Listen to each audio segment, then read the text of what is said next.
This is our slides that me and Loretta made up for this called Job Seeking Tips from a Self Advocate.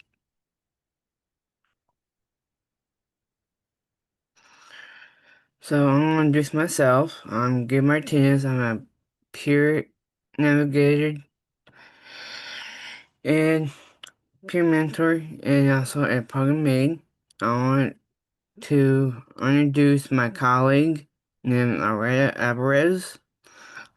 She's going to introduce herself. Thanks, Gabe. Good morning, everyone. I'm Loretta Alvarez, and as Gabe said, I'm his colleague at the Sonoran Center for Excellence in Disabilities, and I am the Employment and Transition Program Manager there. So Gabe and I get to work on a variety of projects together, including supporting high school students with disabilities as they are leaving high school and entering the world of work. So, the topics that we're sharing with you today are ones that Gabe and our team for transition put together to share with high school students as they're kind of entering their first jobs. But I think are great reminders whether you've been working for in the world of work for just a couple years or many years. It's always great reminders to go back to those foundational principles. So we're looking forward to sharing those with you today.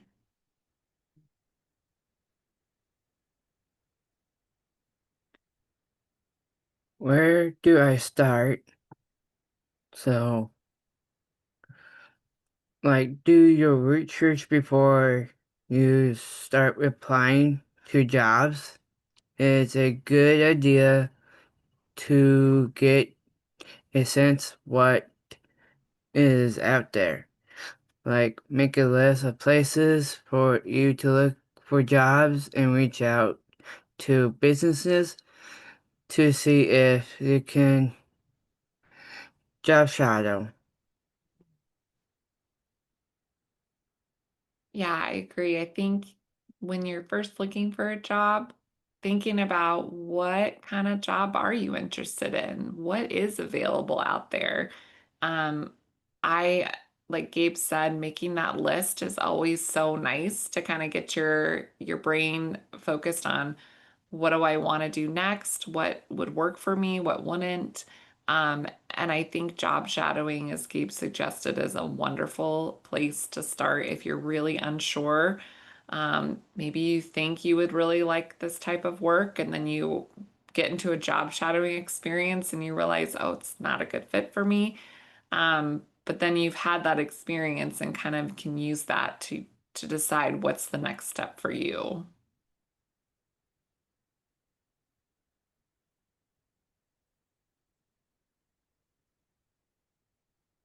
Newman works as a job seeker with disabilities like American Disability Act known as ADA protects the rights of people with disabilities in the workplace. And also ADA makes sure that everyone has an equal opportunity to find a job and promoted in a job. ADA also requires employers to provide reasonable recognitions.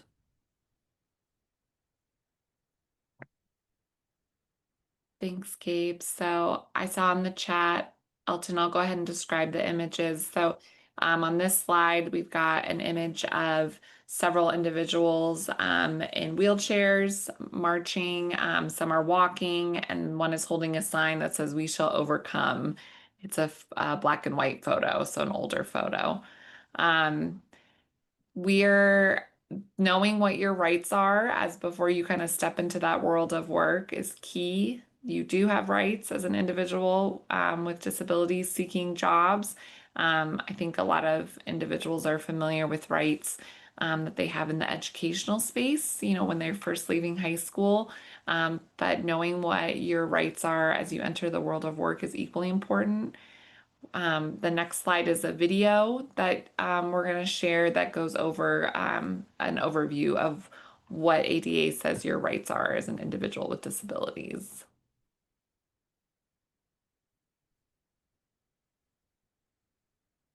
And I'm going to go ahead and stop sharing for a moment just so I can make sure I share with audio. I always forget to do that. So let me go back to that. Okay. Know Your Rights to Work, the Americans with Disabilities Act, or the ADA. The Americans with Disabilities Act became law in 1990, making it illegal to mistreat people with disabilities. This means jobs must be fair and equal in recruitment, hiring, training, firing or layoffs, job assignments, promotions, pay, and benefits. So, what does the ADA mean when it says disability? The ADA says that someone has a disability if they have physical or mental challenges that limit their activities. The ADA not only provides people with disabilities with protections, but also empowers them with accommodations. Some key protections include being treated fairly when being trained for a job, having the same opportunities for promotions as others, and not being laid off or fired because they have a disability. The ADA's reasonable accommodations requirement means your workplace must find ways to allow you to do your job well. These accommodations include providing reading materials in various formats, such as Braille, compact disc, or large print, and technology to help you read or hear. Flexible work schedules are also part of the ADA, meaning you must be allowed to change your work schedule to accommodate doctor's appointments. Don't forget that your workplace cannot ask you to pay for reasonable accommodations or lower your pay to cover the expenses. Now you know more about your rights to work and the Americans with Disabilities Act. Know your rights. So I think kind of thinking about what was shared earlier, having that community of advocates is so great because you guys can lean on each other and support one another in this community when you have questions about what your rights are through the ADA. So I think those the community supports are really important. All right, Gabe, I'll let you keep going. Build your resume that include relevant experience, less your skills, and less passions and motivations and interests. And don't forget your contact information. Make sure if you have the professional email address. Those are good reminders, Gabe. Um, Make one of the tips that we see a lot with high school students is not having that professional email address. So when you are sharing your resume, you want to make sure that your email address is professional. As much as you might love cats, Cat Girly 520 is not the most professional resume or email address. So if that means you need to set up a different email address, that's more reflective of just being in the professional world, go for that. Um, Also, I think it's interesting on this. I love the tip, Gabe, of listing your passions and motivations and interests.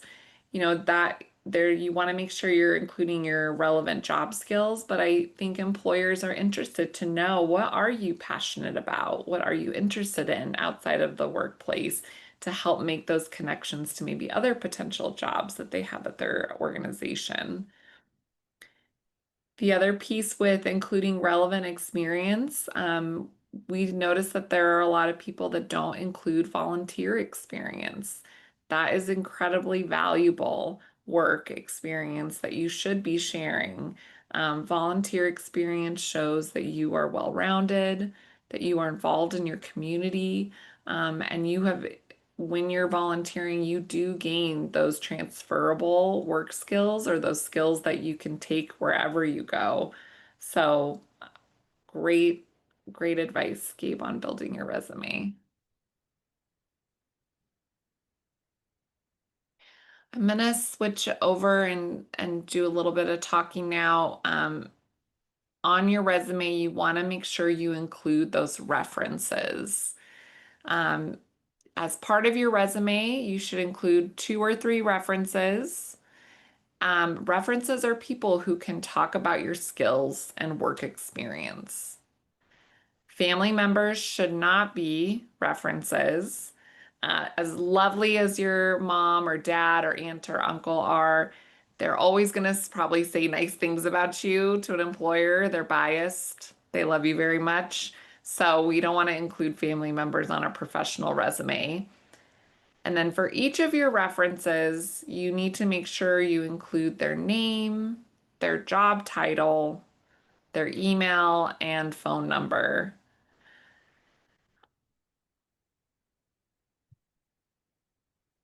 So we're gonna do a little bit of a game here, and I would love for you guys to. You can either go ahead and I would say go ahead and put it in the chat, but we're gonna list some people here, and you guys are gonna decide if they are someone that could be a reference for you or not. So your best friend, is that somebody that you would want to have as a reference or no on a professional resume?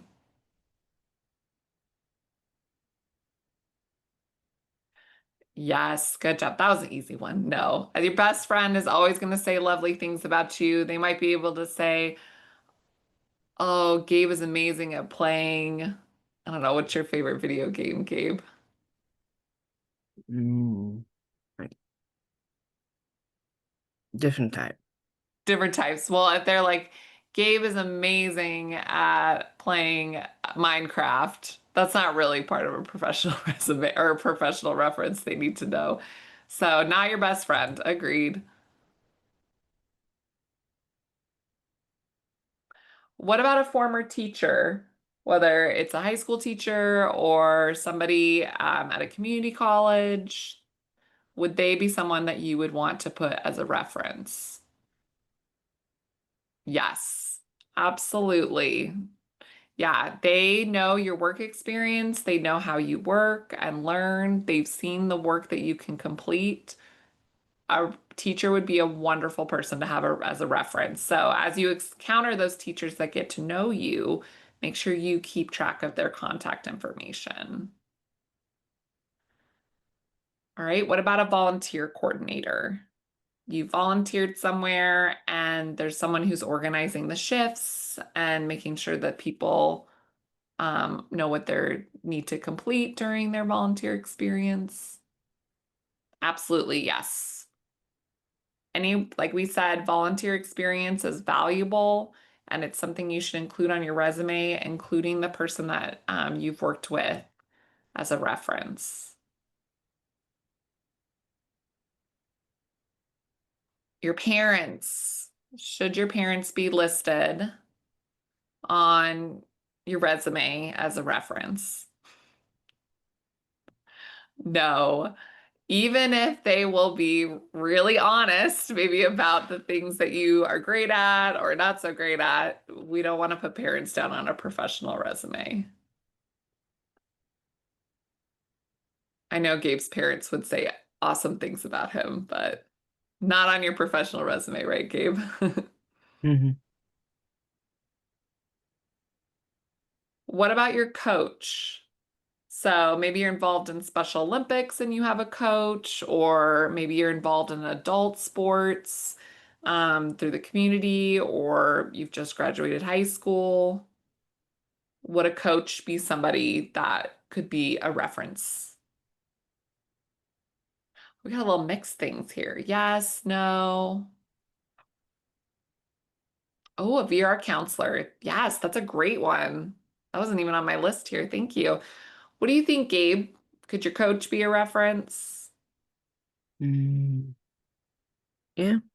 Yeah, I think so too. Yeah, a coach knows how you work, how you learn, how you interact with other people. They would be able to definitely share some of your good work skills with a job that was interested in hiring you. Friend from work. Somebody that's just your friend, you met them, they're really cool. They know how you work. But it's a no because they're your friend. They're gonna say nice things about you. They maybe know a little bit about how you work. But when we're doing a professional resume, we want somebody who is in more of a boss role or a supervisor role if you're gonna pick someone from work. Oh, someone asked, what if you are homeschooled by your parents and your parent is your coach? That is a really interesting question. Again, your parents are probably always going to say really lovely things about you. So if there's anyone else in your life that knows you through that, whether it's if you're part of a homeschool group, maybe you've got other parents that are part of that that do activities, that might be a good person. So it's not your parent, but it's another parent that's a part of the homeschool group. That would maybe be a good option. All right. Your boss or supervisor. Someone, is that someone who could be a reference for you?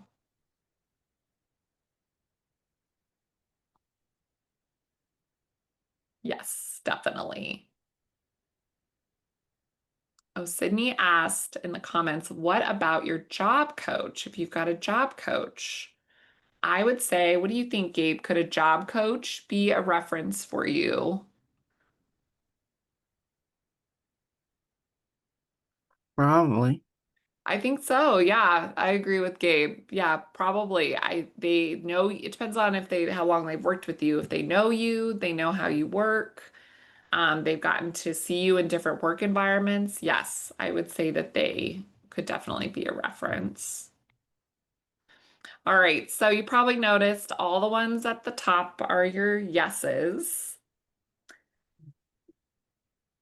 And then all the ones here at the bottom would be no for references. We added a few through the comments um, about, oh, a scout leader or your VR counselor. Is there anybody else that you guys would say who could be a reference that we did not include? Can add that in the chat if there's someone else or another type of role that could be a reference on your resume that we did not include.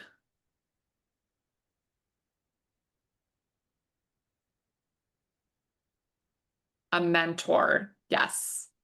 Thank you. That's a great example. If you have a mentor that is either personal or professional, they're in a role that is more formal or more structured than just a friend or a family member, right? They're mentoring you towards a specific goal. So they can speak knowledgeably and they have insight onto how you learn and how you work and what your goals are. A former youth pastor. Yeah, I think that could be someone. What do you think, Gabe? Yeah. Yeah, I think that could be someone that could share nice things about how you work for sure.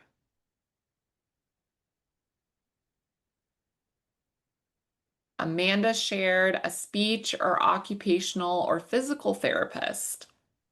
I could see that as well. Yeah, that's definitely someone who has seen you work and seen you try to reach goals, and obtain those goals.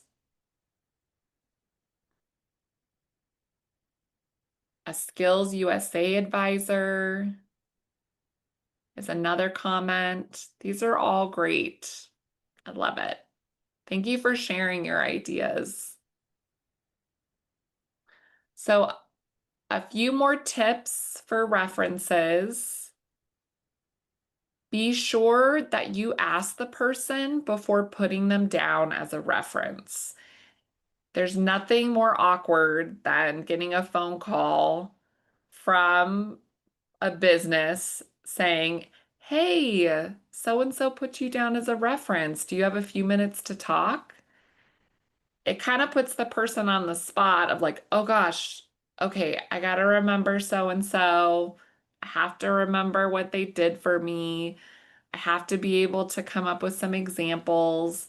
So if you let the person know, hey, I'm putting you down as a reference, they can be prepared to talk with anyone who calls to share wonderful things about you and wonderful things about the work that you did with them.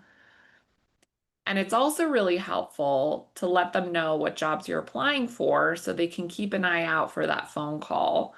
A lot of times, I don't know about you guys, but I don't always pick up the phone for phone numbers I don't recognize.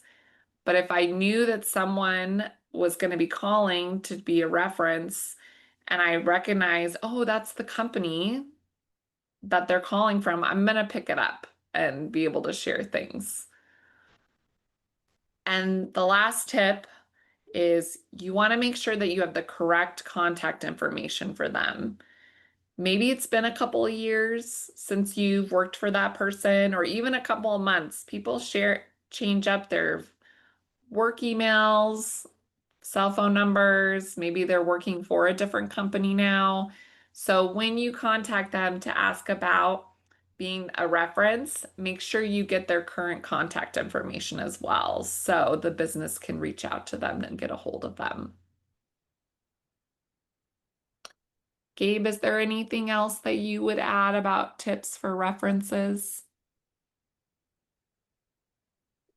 Mm,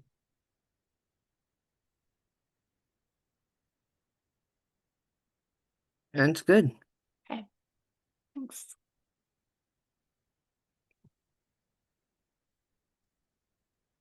So a great way to look for jobs and look for open positions is through networking. And networking is that process of making connections and building relationships. So this photo in here is, I like this one a lot, so I'm going to describe it. It's a drawing, and it's a person holding a pencil, and then there's little small circles of other people doing different things. And the person with the pencil is drawing lines connecting all of the people on the bubbles. And it kind of shows how we're all very interconnected. We all know someone who knows someone who has a job here, or we worked with this person and they have a friend who's working at a company that's looking for someone. So that networking, that connectedness between people can help you find jobs. It might even help you find a job that's not even advertised yet, or maybe an internship opportunity.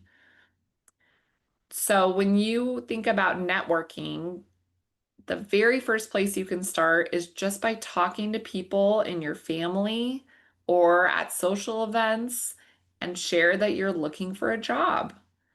I think you would be really surprised to hear how many connected we are, and how um, just simply by sharing, people might have opportunities for you.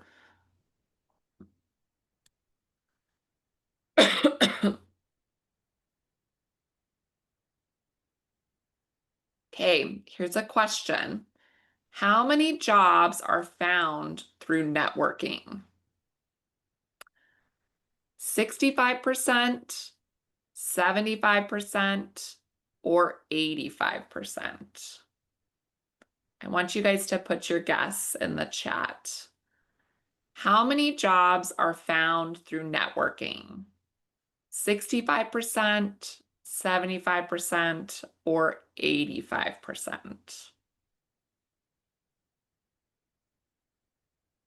I see in the chat there's 85s, a couple 75s, 85. Maybe think about your own experience. Any other guesses before I reveal? You guys are good. It's 85%. That's a lot of jobs that are found through networking and connections. I see someone with their hand up. Juliana, did you have a question or a comment that you'd like to share? No, I think I just accidentally touched my mouse. Oh, Sorry. okay. All right. I just wanted to check. All right. So 85% of jobs are found through networking.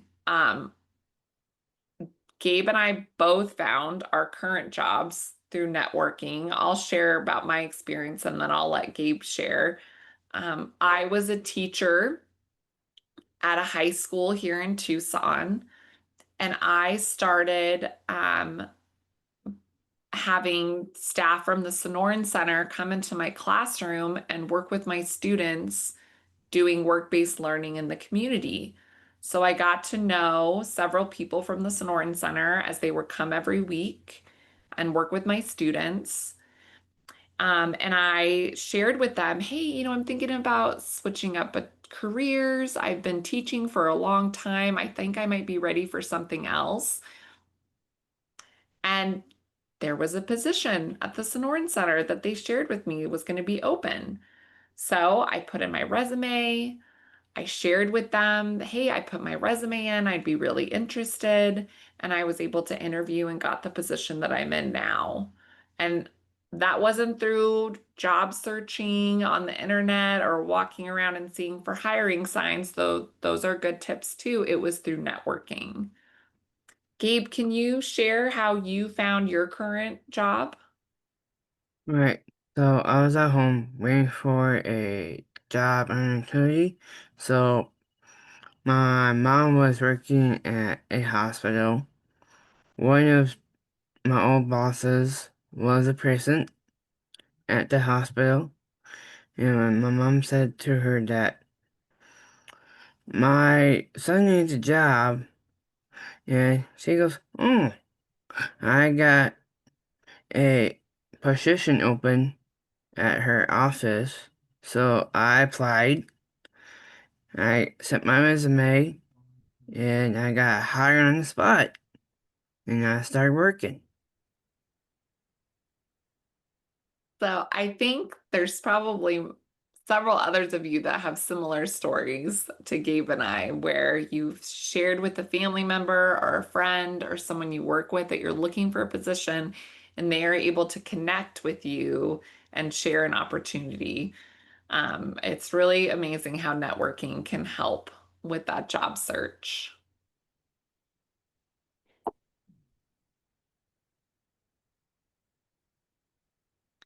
Other ways that you can network, attend job fairs.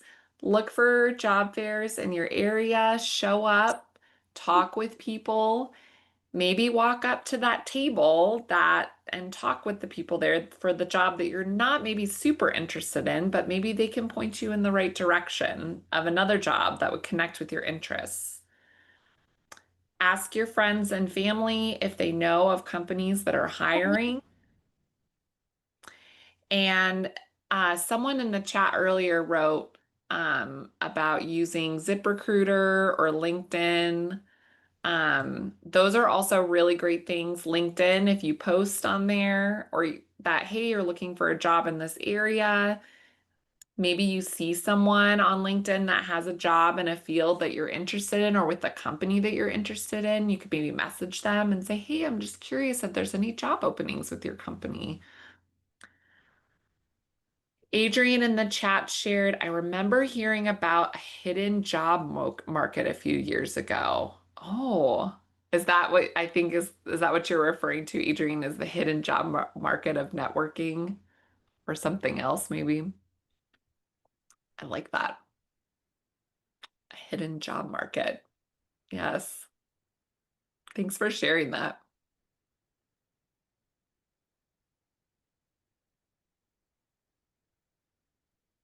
So you've done your networking, you've maybe had your list of places you're going to apply to.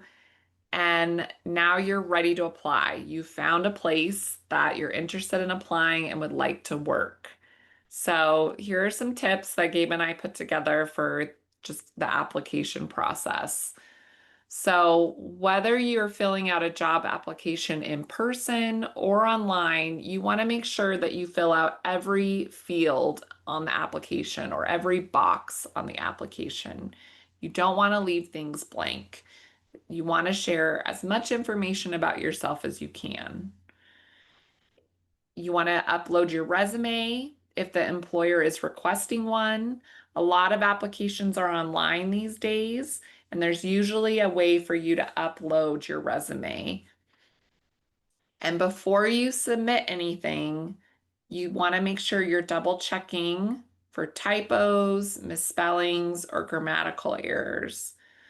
Some employers might just ignore your application altogether if they spot these mistakes because they see it as, oh, they didn't really take their time. They didn't really make sure they were following all the rules for writing. Maybe they won't be a good employee. I think that's a little silly, but we don't want to let that be a barrier to you getting the opportunity to interview. So having a friend or a family member look over your resume or your job application before you submit it is helpful.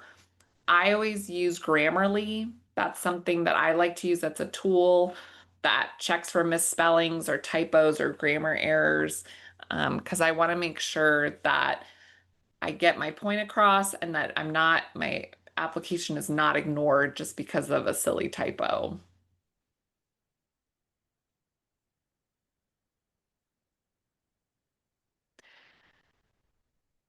So some job applications or some positions request a cover letter. And a cover letter is a really good chance to make a good first impression and show how you're a good fit for the job. It gives you a chance to share your experience and explain how it connects to the job duties. Each cover letter should be specific to the job you apply to.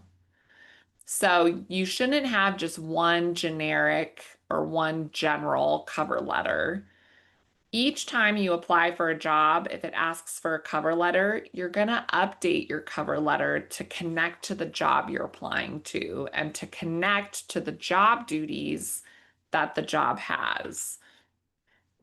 And if you are not a strong writer, this is a great opportunity to get some help from a friend to look at the job posting and see what are the job duties, what are the things at the job that I'm going to need to do, what is my experience, and all of these opportunities that I've had, whether it's through volunteering or previous jobs or school experience, and how do those connect?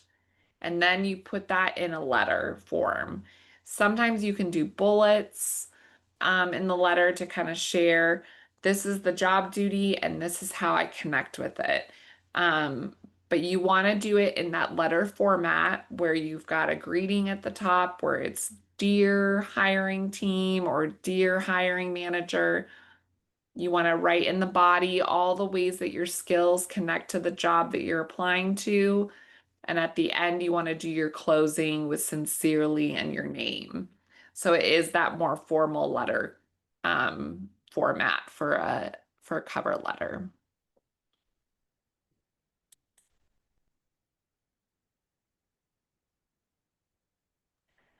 For some positions, you might be applying in person. There's applications online and then applying in person. Some tips that Gabe and I came up with if you're going to be applying in person is you want to dress professional. Even if the job itself has people dressing more casual, like t-shirts maybe and some pants, you want to show up looking a little more professional. When you get there, you're going to ask to talk to the hiring manager and tell them you're interested in applying for any open positions.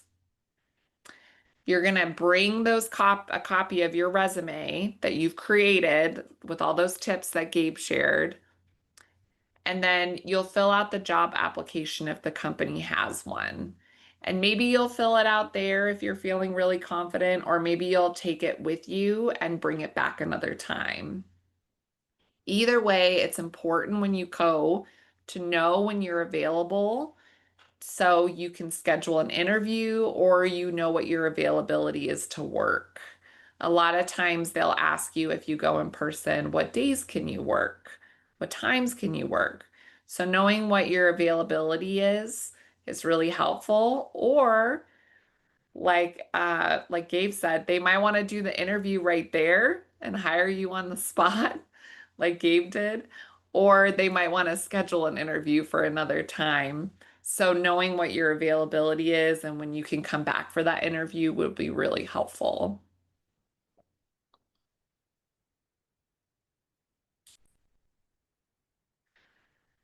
So here's a question. Did you know that you can request accommodations as part of the interview process? I'm curious if you guys want to put that in the chat. Is that something you knew already? Yes. Oh, good. Okay.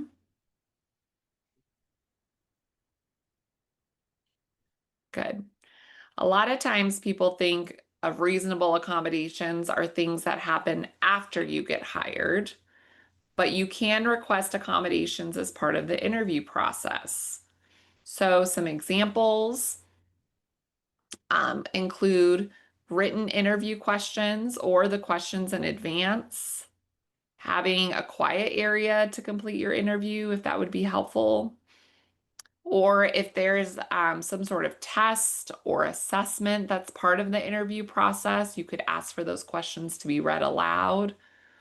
Those are just a few examples. There is a lot more. If you are unsure, I know I need some accommodations, but I don't really know how to word it or ask for it. Um, the Job Accommodation Network website is a really great resource. I'm going to put that in the chat for you to check out. They give it's tons of examples of accommodations that you can request as part of the interview process, and then also once you're a part of the job. It also gives you templates on how to send an email requesting those accommodations, and gives the rules and regulations that go around accommodations at the workplace, so you can make sure that your rights are being followed when you're requesting those accommodations.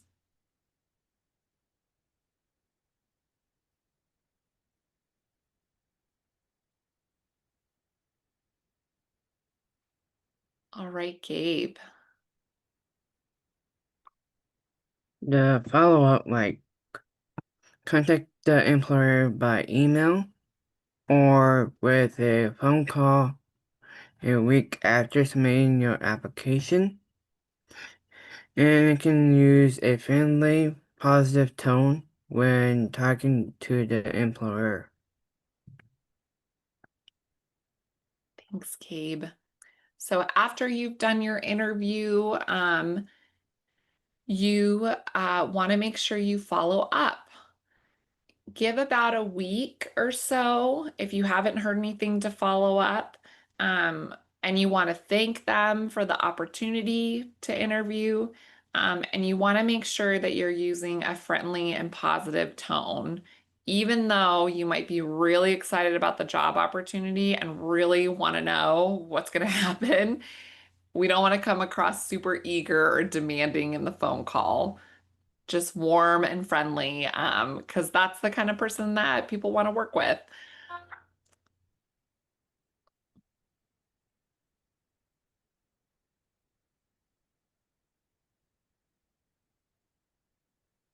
All right, Gabe, do you want to share what's next? Yeah.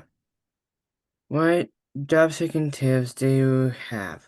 Like, use the Google Doc link in the chat or add, like, your ideas. So I just put a link in the chat that's a blank Google Doc. So you all are experts. You've got your amazing experiences and your not so amazing experiences, maybe with job searching, and we would love to know what your tips are for job seeking. we'll make sure that when our slideshow is sent out to everyone after today's conference, that will include this as well. So it can be another resource for you to think about and review when you're doing your job seeking. So I would love to give you guys just a few minutes, maybe like 3 minutes, or let's do 5 minutes. So maybe take a second and to think about what's a job tip that you would share for someone who's looking for a job, and then take the next 5 minutes or so to put that in the Google Doc so we can share it as a resource for everyone.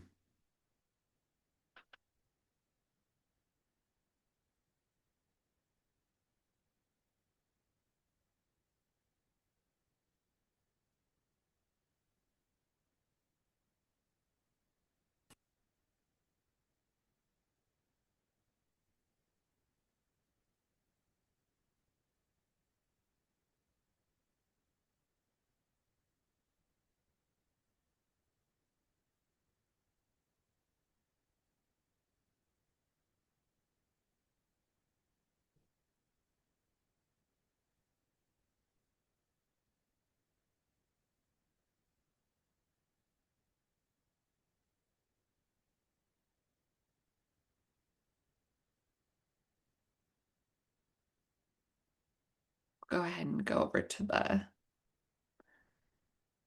the Google Doc so we can see.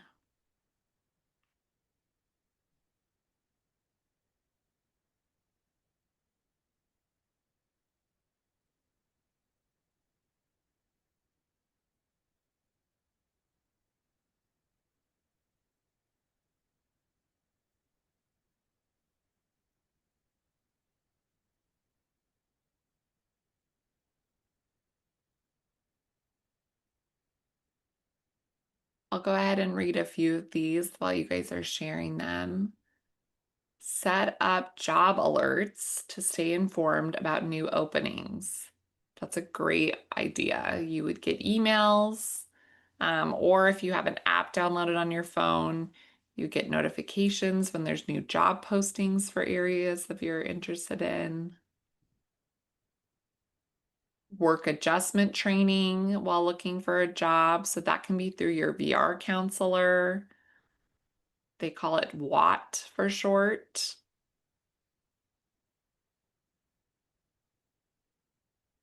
Volunteer in the field you want to work to find job opportunities. Yes, that's a great idea. If you know that you're really interested in a specific job area, but there's not any openings right then, start volunteering. It's an amazing thing because when that job opportunity opens up at that place, they're going to consider you because you're already there, already doing the work and a part of the community and a part of the business.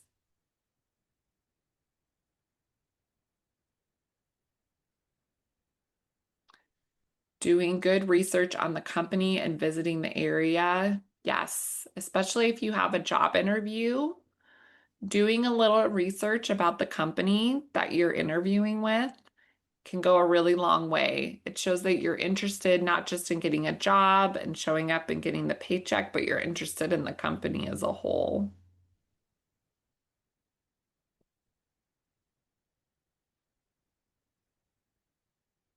Gabe, which one do you see that sticks out? If someone says go to a job coach at your local community college. That's a really good idea. I did not think about that at all.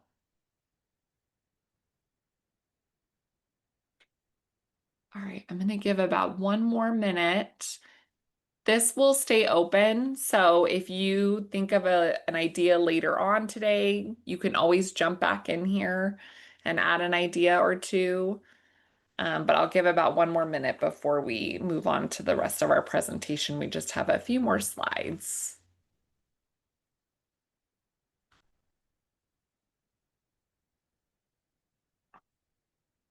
Thank you guys so much for sharing your thoughts and your ideas.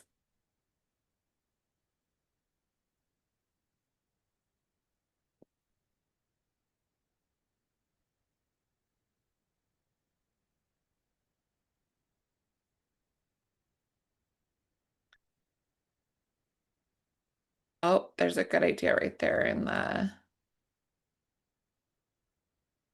Okay, thank you guys for your ideas in the chat. I'll add those to the Google Doc as well. Tell your VR counselor that you're interested in a particular job. Absolutely. Your VR counselor can help you with those steps as part of your individual plan for employment to get to that job you're interested in.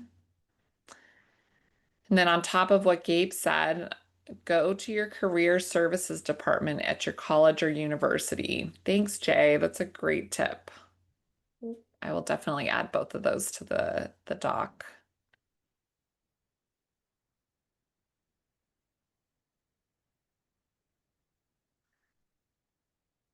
All right, we've got some final thoughts from our peer mentor, Pavi, about the job seeking process that I'm going to share with y'all. If you're looking for a job to apply for services with vocational rehabilitation, if you have VR, let's set up a meeting with your VR counselor to talk about your plan for employment. Think about the word employment. So, if you're not sure what kind of job you want, observe job as you're out and about. What kind of work do you see? Do you see any job that you would like to do, or if you have an interest? Update your resume. Use your resume when applying to jobs or any jobs. Include any volunteer work you have ever done on your resume. So remember, you got this, you got the power, and so let's think about employment. Thanks, Pavi. I think she does a good job of summarizing all the things that Gabe and I shared with you today.